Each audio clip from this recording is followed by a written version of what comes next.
All right, I'm talking about a movie that not too much is heard about since it wasn't marketed all that well, or I just haven't really been paying attention to marketing anymore, or everyone has seen it. I wouldn't be surprised if it would be a box office hit, but that movie is The Strangers, Pray at Night.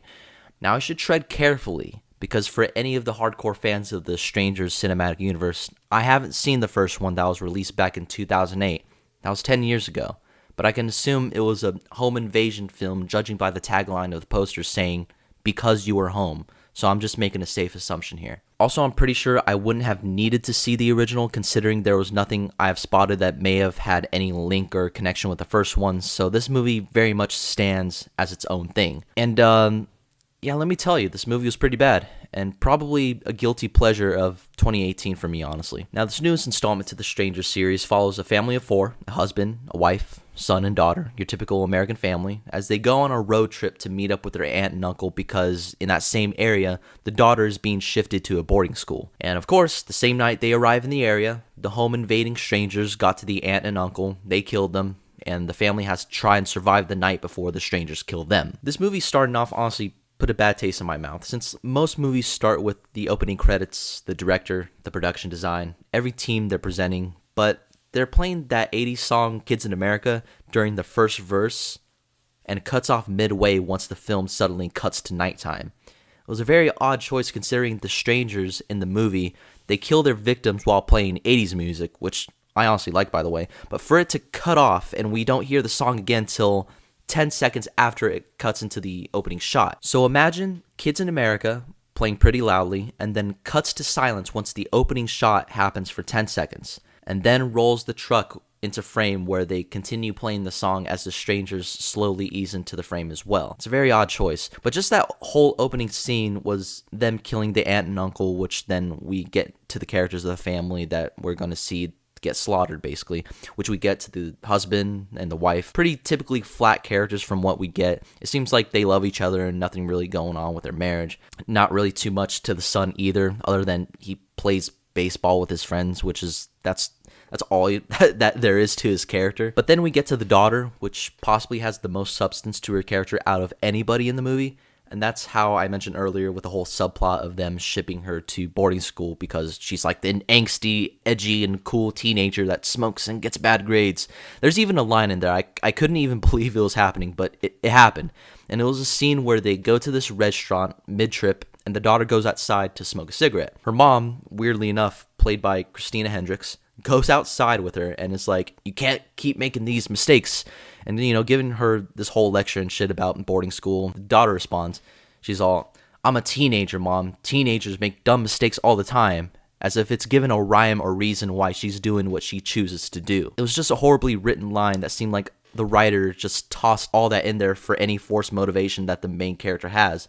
And it's not even good motivation at that. That's one of the major problems of this whole movie is that everything just feels so forced and unnatural that it jeopardizes any horror tension or any logic within the film. These characters make some really dumb cliche horror movie decisions that I even had some audience members yell at the screen saying, "Hey, don't go inside the house," when these characters find a house with the door open. And I found myself doing the same thing based on how ridiculous it was when the character is all, "Oh, what are you, scared? Let's look inside this broken into house in this area where we're super unfamiliar with." And of course, first off, these characters being the brother and sister walking alone in the middle of the night after they had this really creepy girl come to their house. So right there, they feel it's already safe to just go outside at night. And from there, that's when all the slasher elements start working out for the film. So these 80s slasher horror flicks, you got, illogical main characters doing some clueless shit, check.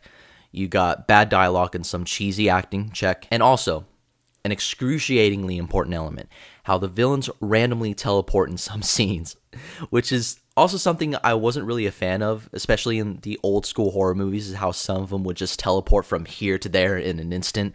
And I guess you can kind of excuse the Friday the 13th too, since Jason came back from the dead. You can argue with that whole thing because he's technically like a zombie. But these are just regular people. For them to just instantly know where they are didn't really make too much sense, but I guess you had to create some horror tension in the movie, which brings up my point is that everything just feels so forced or a plot device to carry the movie forward. The movie isn't really scary because of that. It doesn't do too much that's unexpected. It's a very by-the-numbers horror movie. So we're getting towards the second half. Many more poor decisions are made and teleporting villains. That's when the movie kind of does this thing where it begins to hook me a little bit. It started to embrace the cheesiness that what it already was, since, the first half tried to take itself way too seriously.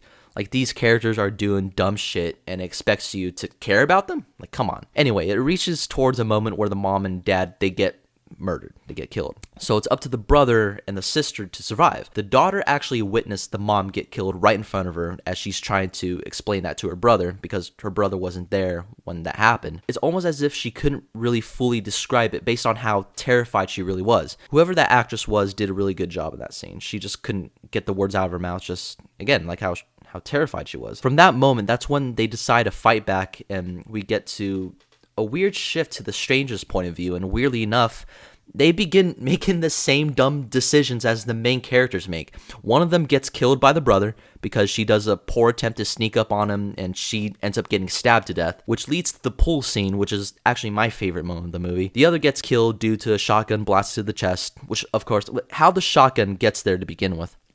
A cop shows up and is all, "Oh, hey, are you okay?"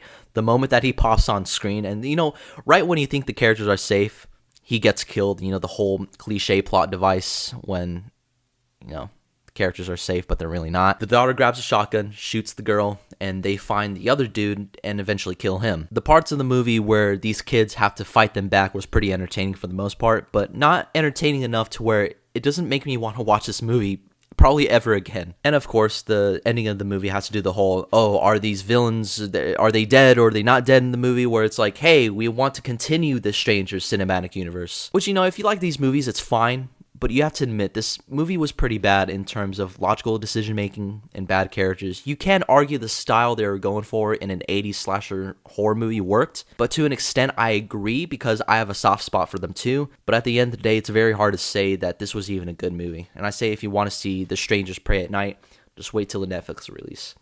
And that's basically everything I have to say about The Strangers Prey at Night. So hope you guys enjoyed this review. See you guys later.